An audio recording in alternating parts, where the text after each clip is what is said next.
Well, good morning, and I'm very excited to be talking to Carlos Franzblau. He has created several things. First of all, he has created an app called Tune Into Reading. He has created a nonprofit group called Sing Out and Read, and he is currently with that nonprofit carrying out a family literacy project where basically he's moved his work from trying to work in the schools to trying to work at homes. And he's got around 2,500 folks involved in that, 750 families, 2,500 kids. So it's a pretty extensive project.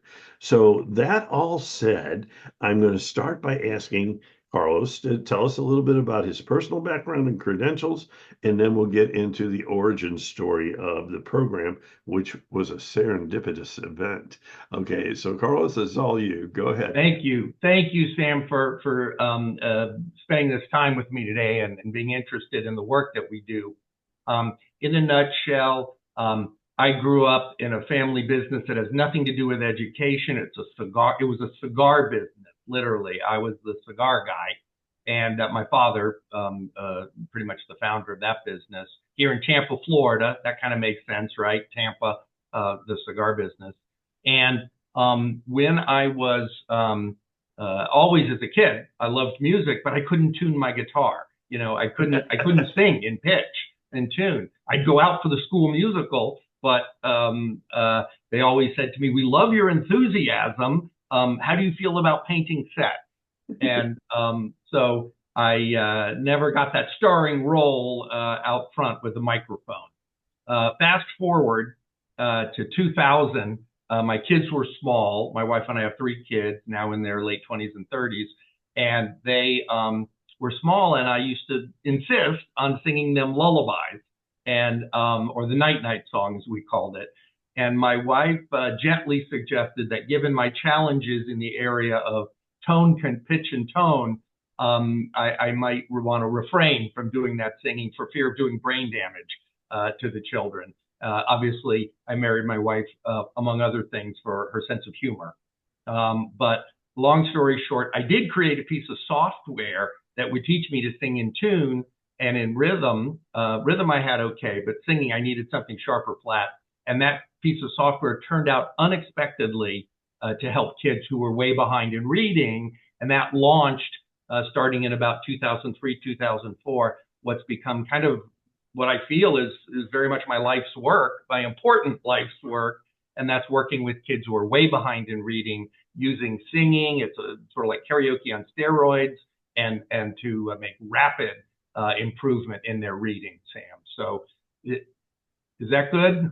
Oh, yes, that's got it. I would just chime in here that we're both part of a group that includes Mhm. Ann Kay and Eric Litwin and some others who are interested in that. Tim And Rosinski. Tim is Tim a. Rosinski and We're all fans of Tim.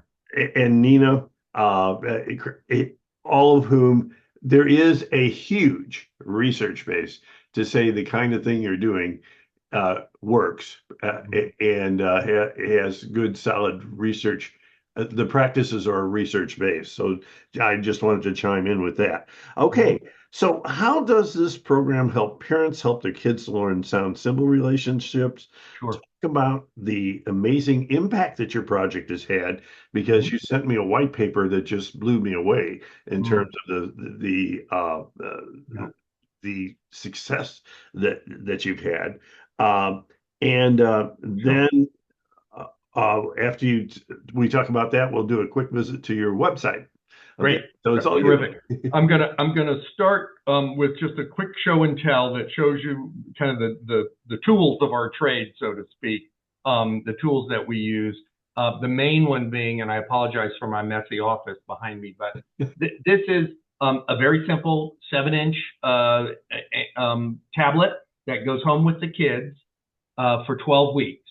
And it's restricted to kiosk mode, we call it, they call it. And there's only one program they can use when the kids get this tablet at home, and it's called Tune Into Reading. It's the app that you were referring to earlier. And to get people to understand quickly, what the student experience is, I say think of karaoke, a karaoke app that would have been designed by a reading teacher. Okay. So a normal karaoke app, you just see the words and you read them, right? But a reading teacher would say, hey, we need to teach vocabulary. So let's create some vocabulary words and click on them. And let's do some repetitive readings, singing, so they hear the song, words sung to them. And here's where that letter, correct me if I say the wrong words here, because I'm not a trained, reading specialist. Is it the letter sound connection? Sound symbol relations. Sound symbol. Okay, great. Okay, and So I know that you've built in the most needed sound symbol relations for each of the different grade levels that you work with. So yes, this is a way if the parents are looking for a way to help their kids learn their sounds, this is a fun way to do it, and all research based as well. Okay, so yeah, sound symbol relations. So what the very first activity, there's 4 activities in a song lesson. We call it a song lesson. And when a kid picks a song off his song list, out of his song folder, that song has 4 parts to it. The lesson has 4 parts. The first one is sort of an active listening exercise. The second one activity is looking up the vocab words, which basically means clicking and hearing an audio definition, seeing a picture. Third one is the actual singing part, also repetitive. It's done 5 times. Back to the listening, active listening exercise, that's done 3 times. And after the 5 times of singing, then the kids take a quiz. So those are the 4 things, and the sound symbol connection is taught in that most directly in that very first activity, because the child sees, think of the word antelope and home on the range. Antelope is broken up into 3 syllables like it would be in sheet music rather than all pushed together like in normal text. And then they hear someone sing "ant" of antelope and they see that light up on the screen. So they're seeing A-N-T, they're hearing ant. And then L for L-E, and then ope, for the end of the word. Sorry, antelope. It's hard to do Right, gotcha. on the fly here, but I think hopefully, did I make that clear enough? Clear enough. And the one little thing that I'll add there is that this really tracks well with Tim Rosinski's work. And Tim Rosinski has discovered and has enough research to fill your office. Thank you very much. Showing that repeated reading can and does develop fluency and comprehension in kids. So, and the key here is that the way you're doing it is motivating. The kid wants to do it. Okay. Yeah. So this is a way to kind of have your cake and eat it too.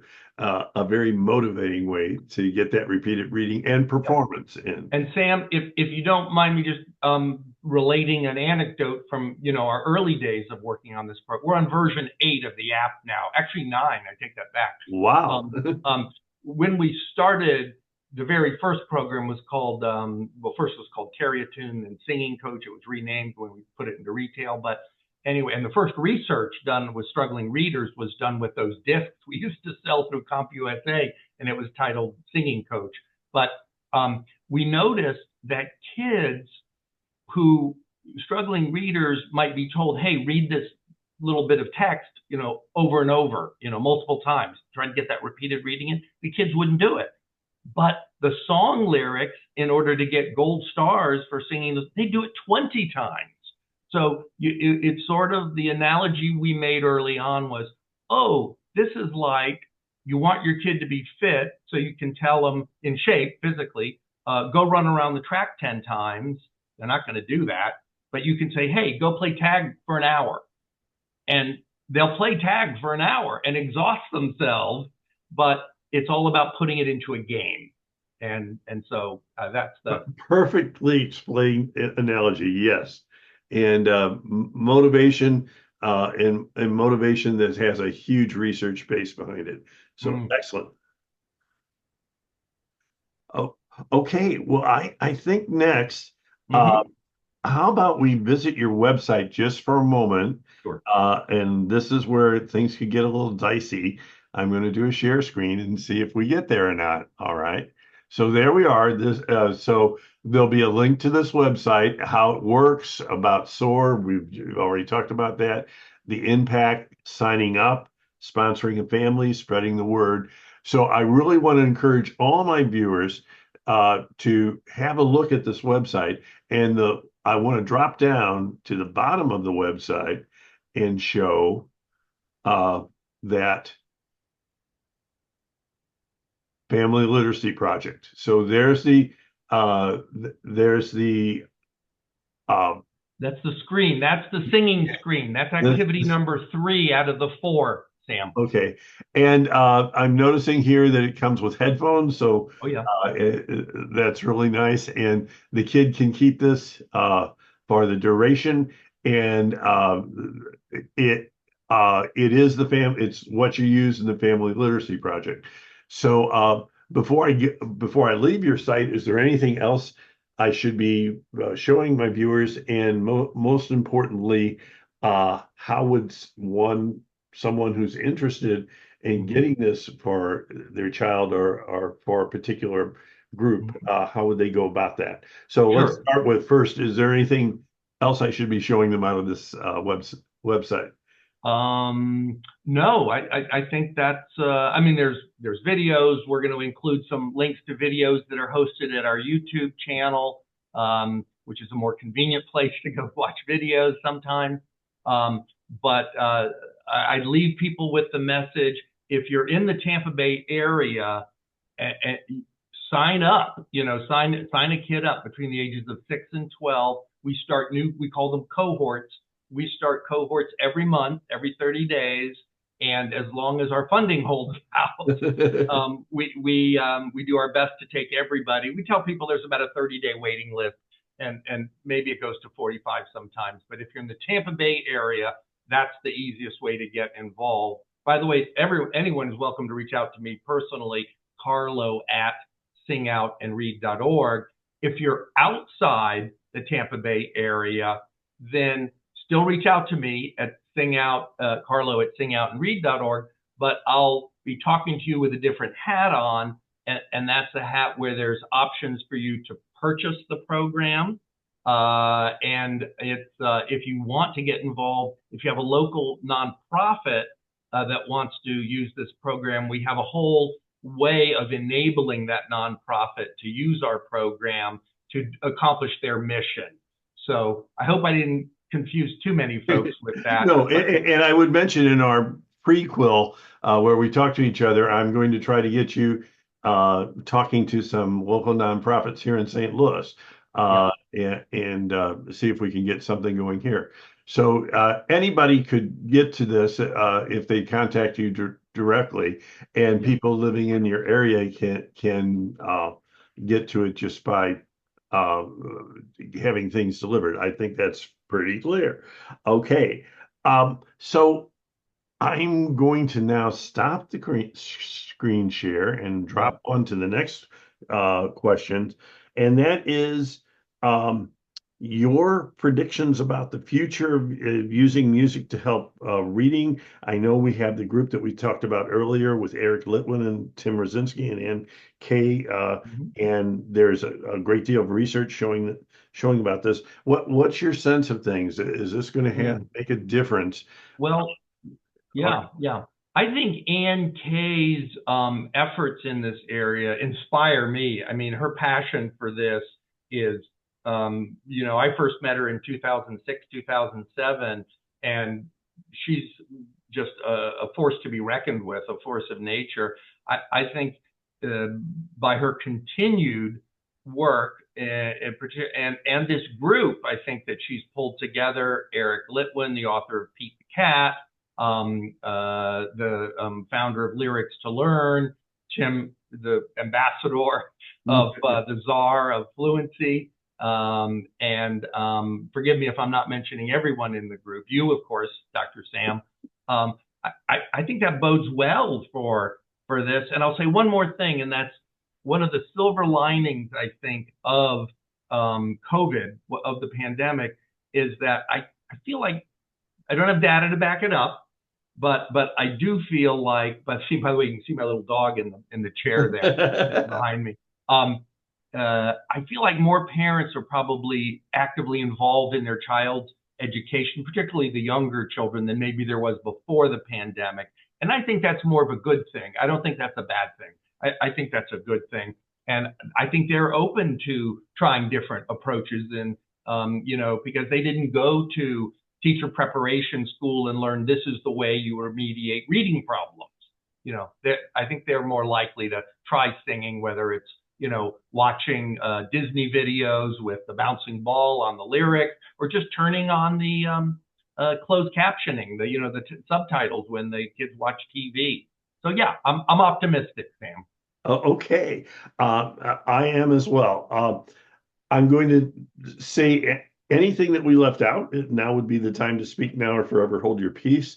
And I will mention that I I have high hopes that we will be able to arrange another interview with you and talk to some folks that have actually used these things. So that I'm hoping that one will run next week, and that one, well, we might see some hands-on. Oh, this is how it's done. Yep, So happy to beyond do that, that. is there anything that you haven't said that you need to say before we say goodbye? I would sum it up by saying one of the things that I've learned is this is not a happy thing. I've learned in the 16 years or so I've been working on this how big the problem is. Not only that nationally we only have, this is a statistic that Tim Rosinski leads often in his presentations with, only a third of our kids are proficient at reading. It was a real shocker to me, a gut punch, so to speak, when I learned that. And then when I dug deeper and I saw how large the achievement gaps, the reading gaps are between the ethnic groups, between the socioeconomic strata, large gaps. And those need to close. Those gaps need to close. And what a legacy our generation really does have, an opportunity to close those gaps. And I'm happy to say it does, even though these gaps have been there for 50 years, Sam. You probably are well aware of the length of time this problem has been there. It hasn't gotten any better, but we can make it better. And singing, thankfully, music is one of the ways, one of the tools, very effective tools we can use to finally fix this problem. And I look forward to meeting other people who want to do that. Okay, I think Ann Kay has said zap the gap. Yes. That's what she's about. Okay, now there's a final silly little thing that always Mm-hmm. happens in my interviews, and that is we do a Zoom wave goodbye. So Okay. get ready to have a really big smile and get that hand ready to wave, and I'm let's going to do two say, hands, all Sam. I'm right, going with two. two-handed Zoom wave goodbye. Are we ready for this? Okay. Yep. Well, thank you so much. I'm very likely to be seeing you again next week with some of your colleagues. And Excellent. goodbye.